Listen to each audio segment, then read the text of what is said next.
ರಾಜ್ಯ ಕರಾವಳಿ ಮತ್ತು ಮಲೆನಾಡಿನ ಜಿಲ್ಲೆಗಳಲ್ಲಿ ವರುಣನ ರುದ್ರ ನರ್ತನ ಮುಂದುವರೆದಿದೆ. 8 ಜಿಲ್ಲೆಗಳಲ್ಲಿ ಇಂದು ಕೂಡ ಶಾಲಾ ಕಾಲೇಜುಗಳಿಗೆ ರಜೆ ಘೋಷಿಸಲಾಗಿದೆ.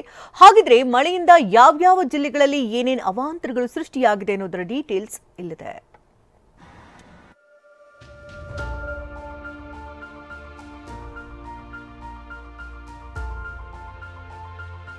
ಮನೆಗಳು ಕುಸಿಯುತ್ತಿವೆ, ಊರುಗಳೇ ಜಲಾವೃತವಾಗ್ತಿದೆ, ಗುಡ್ಡಗಳು ಬಂಡೆಗಳು ಉರುಳಿ ಬೀಳ್ತಿವೆ, ದೇವಾಲಯಗಳಿಗೂ ದಿಗ್ಬಂಧನವಾಗಿವೆ. ನೇತ್ರಾವತಿ ಕುಮಾರಧಾರ ನದಿಗಳು ಉಕ್ಕುತ್ತಿವೆ, ತುಂಗ ಅಪಾಯದ ಮಟ್ಟ ಮೀರಿದೆ, ಭದ್ರಾ ಭೋರ್ಗರೆದು ಹರಿಯುತ್ತಿದೆ.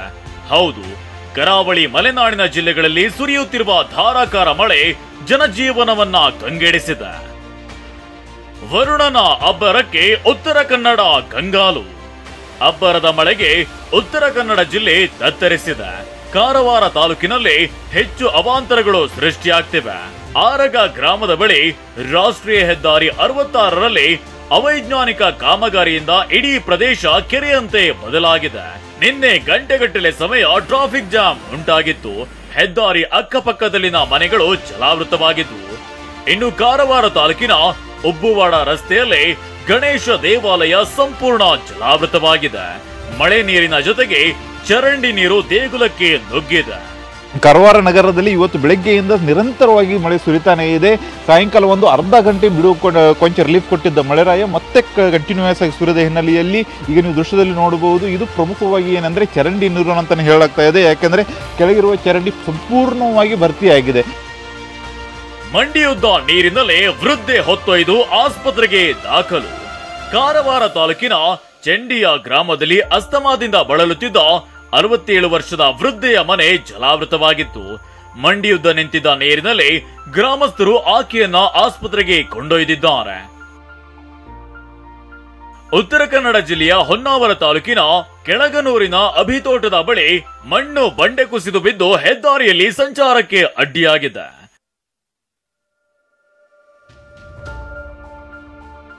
ದಕ್ಷಿಣ ಕನ್ನಡದಲ್ಲಿ ನೇತ್ರಾವತಿ ಕುಮಾರಧಾರ ನದಿಗಳ ಅಬ್ಬರ. ದಕ್ಷಿಣ ಕನ್ನಡ ಜಿಲ್ಲೆಯಲ್ಲಿ ನೇತ್ರಾವತಿ ಮತ್ತು ಕುಮಾರಧಾರ ನದಿಗಳು ಅಪಾಯದ ಮಟ್ಟ ಮೀರಿದೆ. ಕೆಲವು ಕಡೆ ದ್ವೀಪ ಪ್ರದೇಶಗಳಲ್ಲಿ ವಾಸಿಸುತ್ತಿರುವವರು ಸಂಕಷ್ಟಕ್ಕೆ ಸಿಲುಕಿದ್ದಾರೆ. ಅಡ್ಯಾರು ಬಳಿ ಮನೆಯೊಂದು ಭಾಗಶಃ ನೀರಿನಲ್ಲಿ ಜಲಾವೃತವಾಗಿದೆ. ಜಿಲ್ಲೆಯಲ್ಲಿ ಎಲ್ಲಾ ಭಾಗದಲ್ಲಿ ಅಂದ್ರೆ ನೇತ್ರಾವತಿ ನದಿ ಎಲ್ಲೆಲ್ಲಿ ಹರಿಯುತ್ತೆ ಎಲ್ಲಾ ಭಾಗದಲ್ಲೂ ಕೂಡ ಇವಾಗ ನೇತ್ರಾವತಿ ನದಿ ನೀರಿನ ಹರಿವು ಅಪಾರ ಪ್ರಮಾಣದಲ್ಲಾಗ್ತಾ ಇರುವಂಥದ್ದು. ಅಂದರೆ ಕೇವಲ ಕರಾವಳಿಯಲ್ಲಿ ಮಾತ್ರ ಅಲ್ಲ, ಏನು ಪಶ್ಚಿಮ ಘಟ್ಟಗಳ ಸಾಲಿನಲ್ಲಿ ಬರುವಂತಹ ಏನು ಮೂಡಿಗೆರೆ, ಸಕಲೇಶಪುರ ಮತ್ತು ಈ ಭಾಗದಲ್ಲಿ ಕಳಸ, ಚಾರ್ಮಾಡಿ ಘಾಟ್, ಶಿರಾಡಿ ಘಾಟ್ ಈ ಪ್ರದೇಶದಲ್ಲಿ ಸಾಕಷ್ಟು ಮಳೆ ಆಗ್ತಾ ಇರೋದ್ರಿಂದ ಕಡಬ ತಾಲೂಕಿನ ಕುಕ್ಕೆ ಸುಬ್ರಹ್ಮಣ್ಯದ ಕುಮಾರಧಾರ ಸ್ನಾನಘಟ್ಟ ಮುಳುಗಡೆಯಾಗಿದೆ. ಕುಮಾರಧಾರ ಕಿಂಡಿ ಅಣೆಕಟ್ಟು ಸಂಪೂರ್ಣ ಮುಳುಗಡೆಯಾಗಿದೆ. ನದಿಗೆ ಇಳಿಯದಂತೆ ಭಕ್ತಾದಿಗಳಿಗೆ ಸೂಚಿಸಲಾಗಿದೆ. ಶೃಂಗೇರಿ ದೇವಾಲಯಕ್ಕೂ ಜಲ ದಿಗ್ಬಂಧನ ಭೀತಿ. ಚಿಕ್ಕಮಗಳೂರು ಜಿಲ್ಲೆಯಲ್ಲಿ ತುಂಗಾ ನದಿ ತುಂಬಿ ಹರಿಯುತ್ತಿದೆ. ಶೃಂಗೇರಿ ದೇವಾಲಯ ಪ್ರದೇಶ ಜಲಾವೃತವಾಗುವ ಆತಂಕ ಎದುರಾಗಿದೆ. ಮತ್ತೊಂದೆಡೆ ಕಳಸ ತಾಲೂಕಿನಲ್ಲಿ ಭದ್ರಾ ನದಿ ತುಂಬಿ ಹರಿಯುತ್ತಿದ್ದು ಹೆಬ್ಬಾಳೆ ಸೇತುವೆ ಮುಳುಗಡೆಗೆ 2 ಅಡಿ ಮಾತ್ರ ಬಾಕಿ ಇದೆ. ಸೇತುವೆ ಮುಳುಗಡೆಯಾದ್ರೆ ಹೊರನಾಡು ಕಳಸ ಸಂಪರ್ಕ ಸ್ಥಗಿತವಾಗಲಿದೆ. ಮಳೆಗೆ ರಸ್ತೆ ಕಾಣದೆ ಗದ್ದೆಗೆ ನುಗ್ಗಿದ ಖಾಸಗಿ ಬಸ್. ಮಳೆಯಿಂದ ಟಿಟಿ ವಾಹನ ಚಾಲಕನ ನಿಯಂತ್ರಣ ತಪ್ಪಿ ಪಲ್ಟಿಯಾಗಿದೆ. ಚಿಕ್ಕಮಗಳೂರು ಜಿಲ್ಲೆ ಕೊಪ್ಪ ತಾಲೂಕಿನ ಅಳಗ ಗಂಡಿ ಬಳಿ ಘಟನೆ ಸಂಭವಿಸಿದೆ. ಡ್ರೈವರ್ ಸೇರಿದಂತೆ ಪ್ರವಾಸಿಗರಿಗೆ ಸಣ್ಣ ಪುಟ್ಟ ಗಾಯಗಳಾಗಿವೆ.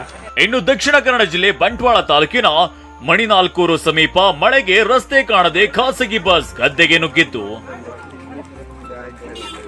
ಚಿಕ್ಕಮಗಳೂರು ಮೂಡಿಗೆರೆ ತಾಲೂಕಿನ ಕೊಟ್ಟಿಗೆಹಾರದಲ್ಲಿ ಕೆಎಸ್ಆರ್ಟಿಸಿ ಕಾಂಪೌಂಡ್ ಕುಸಿದು ಬಿದ್ದಿದೆ. ಇನ್ನೊಂದೆಡೆ ಕೊಪ್ಪ ತಾಲೂಕಿನಲ್ಲಿ ವಿದ್ಯುತ್ ಕಂಬ ಧರೆಗೆ ಉರುಳಿದ್ದು 20ಕ್ಕೂ ಹೆಚ್ಚು ಗ್ರಾಮಗಳಲ್ಲಿ ಸಂಪರ್ಕ ಕಡಿತವಾಗಿದೆ. ಕೊಡಗು ಜಿಲ್ಲೆಯ ದೊಡ್ಡೊಡ್ಕ ಎಂಬ ಗ್ರಾಮದಲ್ಲಿ ಭಾರೀ ಮಳೆಯಿಂದ ಖಾದರನೂರಿಗೆ ಸೇರಿದ ಬಾವಿ ಕುಸಿದಿದೆ. ಮತ್ತೊಂದೆಡೆ ಮೂಡಿಗೆರೆ ತಾಲೂಕಿನ ರಾಣಿಜೇರಿ ಫಾಲ್ಸ್ ಬಳಿ ಬೈಕ್ಗಳಲ್ಲಿ ವೀಲಿಂಗ್ ಮಾಡುತ್ತಾ ಹುಚ್ಚಾಟ ಪ್ರದರ್ಶಿಸುತ್ತಿದ್ದವರ ಬೈಕ್ಗಳನ್ನ ಪೊಲೀಸರು ಸೀಸ್ ಮಾಡಿದ್ದಾರೆ. 8 ಜಿಲ್ಲೆಗಳಲ್ಲಿ ಶಾಲಾ ಕಾಲೇಜುಗಳಿಗೆ ರಜೆ.